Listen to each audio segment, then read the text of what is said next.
Tollywood legendary hero మన megastar Chiranjeevi గారికి అవార్డుల వెల్లువ కురుస్తున్న విషయం మనకందరికీ తెలిసిందే. చిరంజీవి గారు చిత్ర పరిశ్రమలో పెద్ద దిక్కుగా ఉంటూ టాలీవుడ్లో ఎలాంటి సమస్య ఎదురైనా తానే ముందు నిలిచి పరిష్కరించేందుకు ప్రయత్నం చేస్తున్న విషయం తెలిసిందే. ముఖ్యంగా కరోనా సమయంలో మెగాస్టార్ ఇతర పరిశ్రమని నమ్ముకున్న జూనియర్ ఆర్టిస్టులను ఎంతలా చేరదీసి సాదుకున్నారో అందరికీ తెలిసిందే.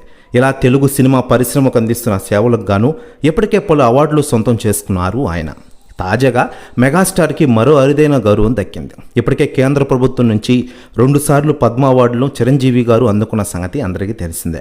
ఇక తాజాగా బ్రిటిష్ ప్రభుత్వం నుంచే అరుదైన పురస్కారాన్ని అందుకోవడంతో మెగాభిమానులు ఫుల్ ఖుషి అవుతున్నారు.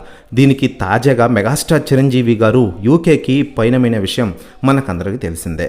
సినీ సేవా రంగాల్లో విశేష కృషి చేసిన చిరంజీవి గారికి జీవిత సాఫల్య పురస్కారం అందించనుంది.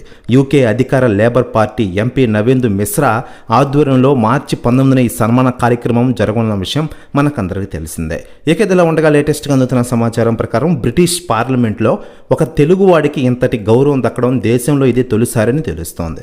చిరంజీవి గారికి యూకే అవార్డు దేశవ్యాప్తంగా ప్రశంసలు కురిపిస్తున్నారట చిరంజీవి గారిపై. ప్రెస్ న్యూస్ కూడా తెగ వైరల్ అవుతోంది టోటల్ తెలుగు ఇండస్ట్రీలో. ఇక సినిమాల విషయానికి వస్తే మెగాస్టార్ చిరంజీవి గారు ప్రస్తుతం డైరెక్టర్ వశిష్ఠ దర్శకత్వంలో విశ్వంబర సినిమాతో మనం ముందుకు రాబోతున్న విషయం మనకందరికీ తెలిసిందే.